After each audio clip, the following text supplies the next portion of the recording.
Ok, muy buenos días. En el día de hoy vamos a iniciar este nuevo curso de la Cátedra de Histología de la Escuela Racetti, y en esta oportunidad vamos a hablar sobre las técnicas histológicas.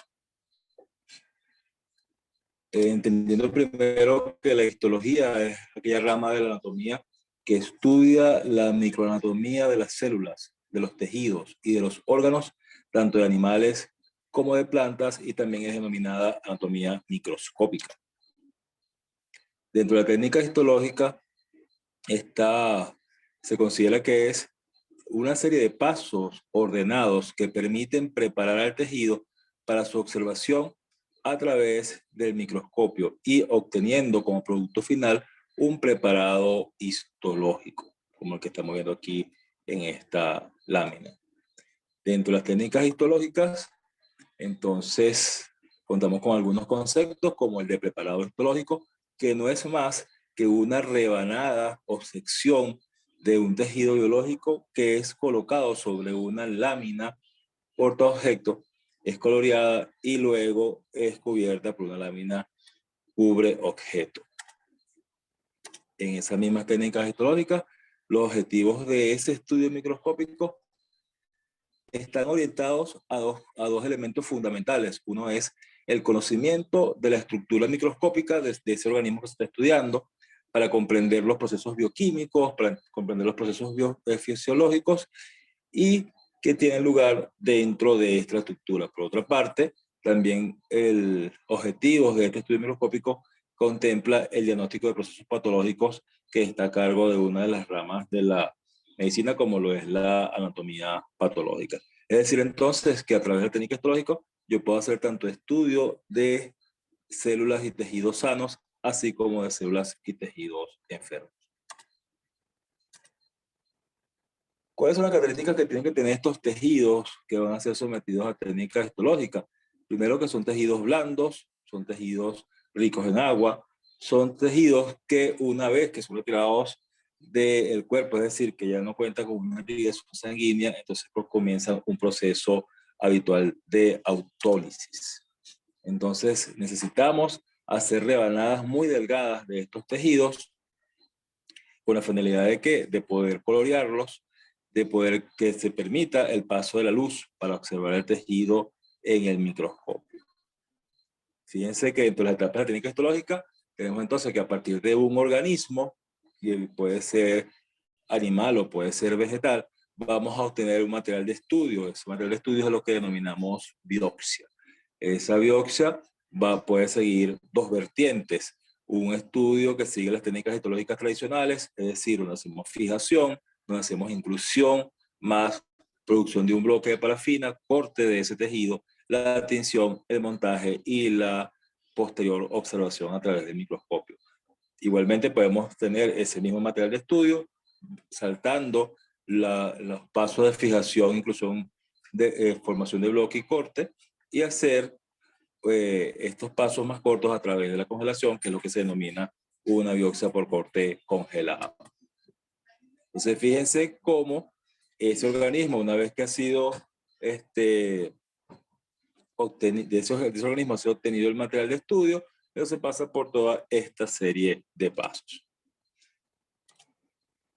que puede ser uno de ellos por congelación, que salta entonces lo que es fijación, inclusión y la formación del bloque en parafina. Esa congelación, ese corte de congelación es lo que más se utiliza, o su principal uso está en el área de la patología quirúrgica. Entonces, muy bien, ¿cómo tenemos esta muestra? Esta muestra puede ser obtenida por dos formas. Uno es a través de las biopsias, que entiendo que la biopsia no es más que el estudio o la colección o muestreo de pequeñas partes del cuerpo que van a ser estudiadas. Estas biopsias pueden ser excisionales, entendiéndose como excisional en la extracción completa de la lesión, fíjense en esta fotografía como una lesión que está en la región mamaria, o puede ser a través de la resección completa de un órgano, como en este caso es una vesícula biliar. Igualmente puede ser biopsias incisionales, donde vamos a tomar pequeñas muestras de una lesión completa. Fíjense que aquí en esta fotografía estamos viendo una biopsia endoscópica, y en esta otra fotografía estamos viendo una biopsia por aguja gruesa, lo que se denomina Trucut. Igualmente podemos obtener muestras a partir de autopsias, es decir, de ya organismos sin vida. En este caso estamos viendo una fotografía de una autopsia humana. Entonces, ahora bien, una vez que tenemos la obtención de ese material, que puede ser por biopsia, siendo ellas incisionales, pues, siendo incisionales con aguja, bien sea fina o gruesa, o inclusive por biopsia por congelación o a través de una autopsia.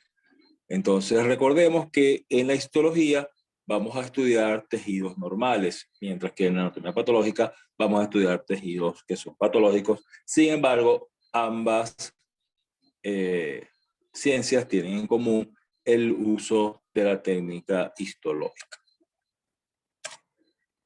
Ahora bien, ¿cuáles son las etapas de esa técnica histológica?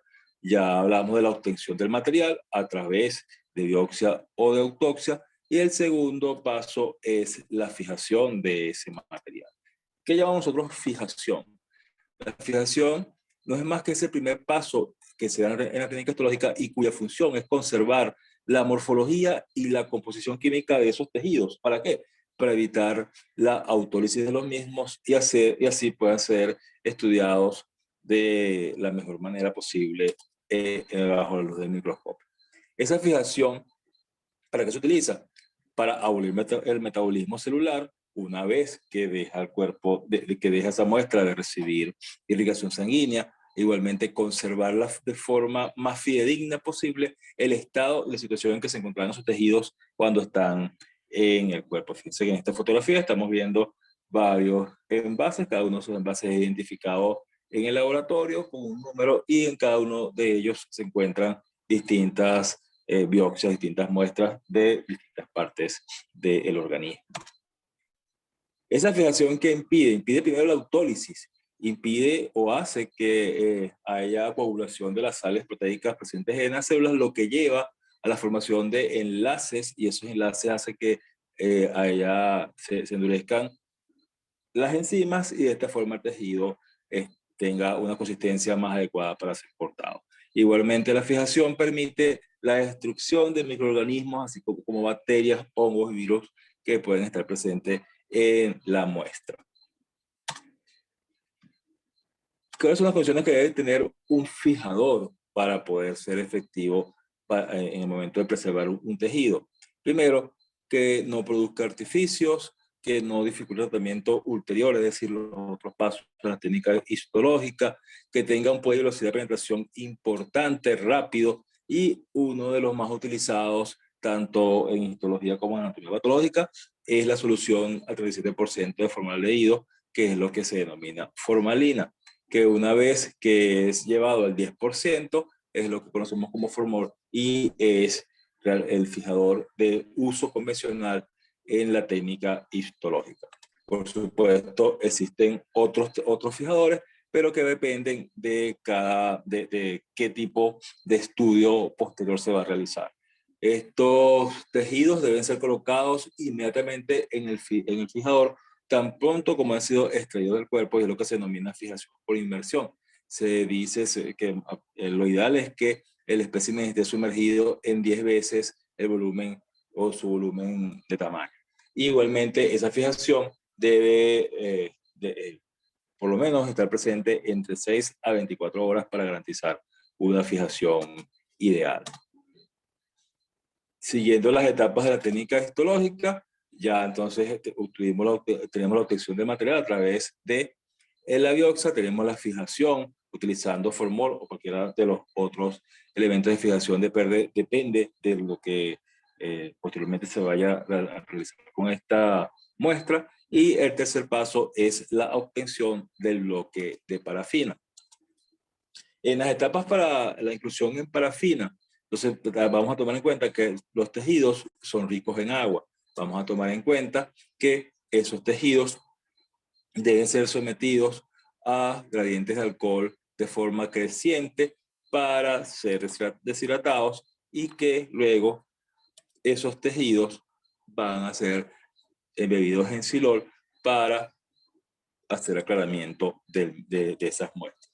Y posteriormente, entonces, seguir los pasos. Fíjense como aquí tenemos que la obtención de bloque de parafina se realiza a través de un proceso del tejido. Ese proceso puede ser automatizado, como en el caso de la fotografía que estamos viendo, con equipos,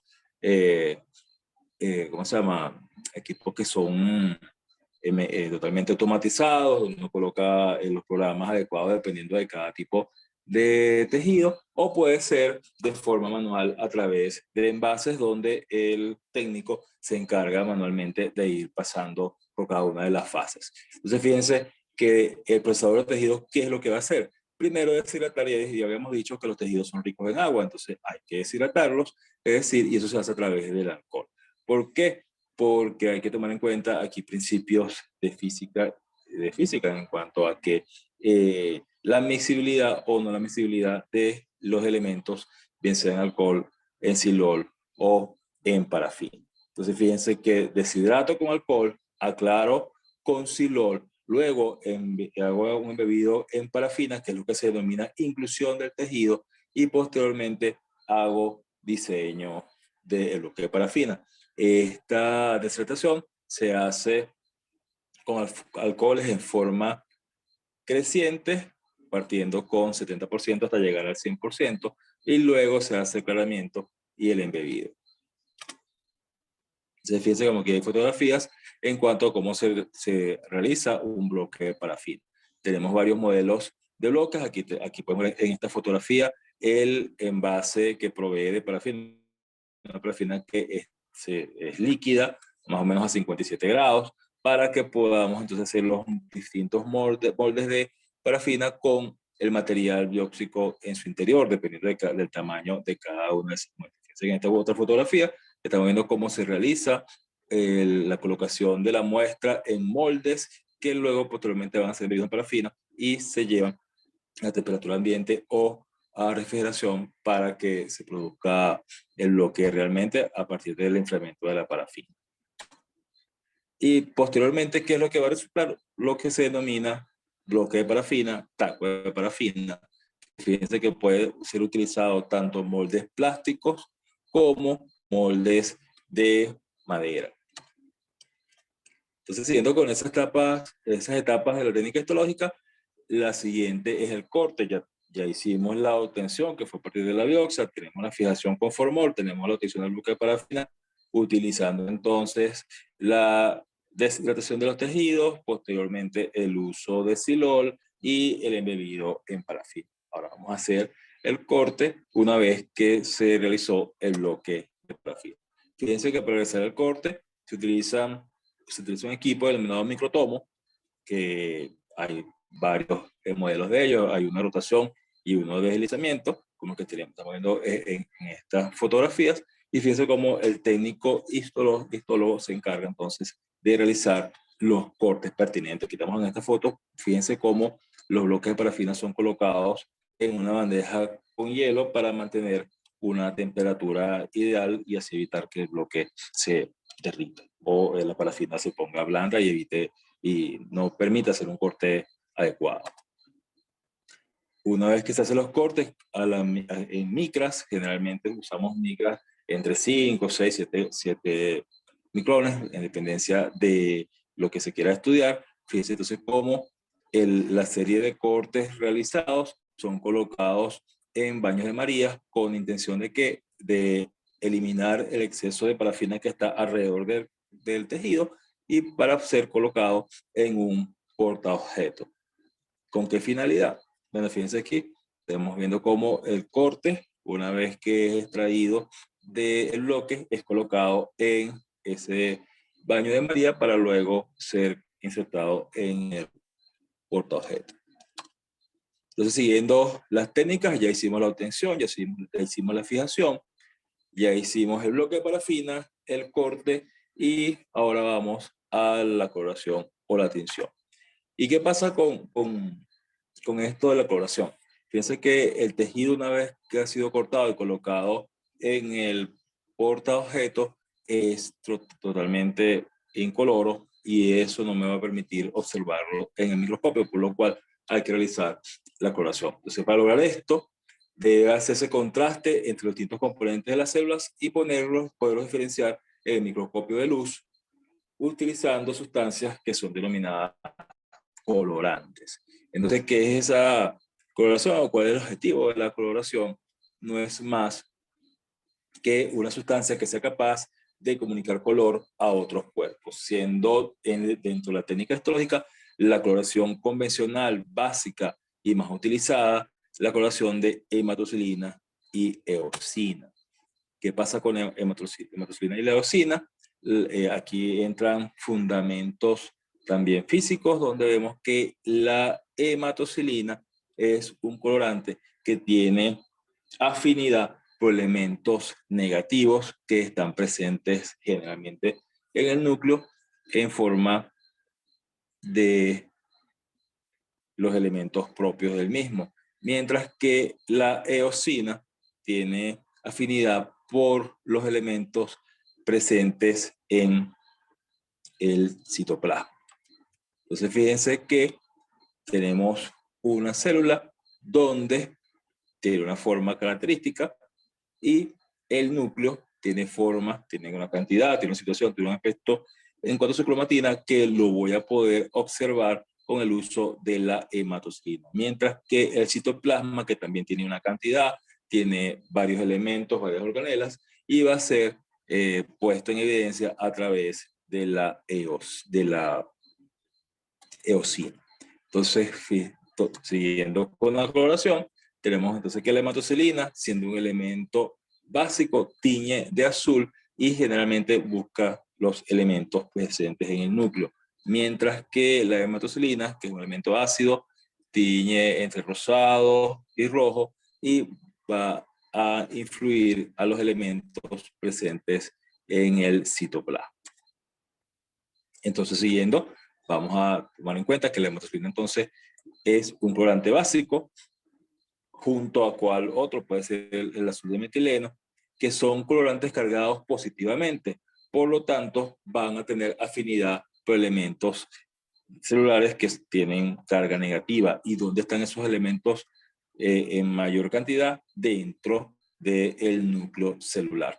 Mientras, entonces tenemos que esa hematocilina, siendo un colorante básico, son elementos cargados negativamente, son basófilos y tienen afinidad entonces por elementos básicos y generalmente presentes, como ya dijimos, dentro del núcleo. Mientras que la eosina, siendo un colorante ácido, está cargado de forma negativa y se va a unir a los componentes dentro de las células con carga positiva, que generalmente están ubicados ¿dónde? En el citoplasma, como en esta fotografía. Entonces fíjense cómo la hematocilina va a teñir de púrpura o de azul los elementos nucleares, mientras que la eosina va a teñir de rosado o rojo los elementos que son citoplasmáticos. Entonces esa eosina, que es un colorante, ya dijimos, ácido, está cargado positivamente, es acidófilo y entonces tiene afinidad por colorantes, por elementos ácidos que están presentes donde entonces en el citoplasma, como lo vemos aquí en esta fotografía. Ahora bien, para hacer la coloración debemos desparafinar. Recuerden que habíamos realizado el bloque de parafina, por supuesto el tejido está embebido en esta. Entonces debemos hidratar y hacer todo lo que habíamos realizado hasta este paso, pero en forma contraria. ¿Para qué? Para poder entonces obtener una coloración idónea, recordando que estamos hablando de colorantes acuosos y colorantes que tienen afinidad por elementos no acuosos. Entonces fíjense que dentro de la etapa de la coloración de hematocilina y eosina, aquí tenemos una batería de hematocilina y eosina, donde vamos a hacer entonces los pasos, pero de forma inversa, comenzando con, este caso, la utilización de alcoholes, pero de forma, en este caso, de mayor a menor concentración. Entonces, ¿eso qué me va a hacer? Que vamos a producir la desparafinación o desparafinación del tejido, vamos a rehidratar, y para rehidratar lo que vamos a hacer es usar alcohol, pero de forma, como ya dijimos, de mayor a menor concentración, para entonces aplicar la hematocilina, que ya dijimos que va a tener afinidad por los elementos presentes en el núcleo. Luego hacemos diferenciación, que se hace simplemente lavando el exceso de hematocilina con agua. Luego utilizamos eosina para poner de manifiesto los elementos presentes en el citoplasma. Luego vamos a hacer una deshidratación, recordando que aquí tenemos elementos acuosos, entonces nuevamente con cantidades crecientes de alcohol, luego haciendo aclaramiento con el silor para así obtener la coloración idónea. Previamente a la colocación del curoobjeto, vamos a colocar resinas, es decir, un pegamento que me va en último estado permitir que ese preparado histológico dure mucho tiempo protegido de elementos ambientales. Entonces, ahora bien, siguiendo con las etapas de técnica histológica, ya hablamos de la obtención del material, de la fijación, de la formación del bloque de parafina, del corte, la coloración y el montaje, que ya habíamos dicho que es simplemente que esa sección se coloca un puro objeto para ser protegida y así pueda durar muchos años, como lo que tenemos viendo en esta foto presente acá.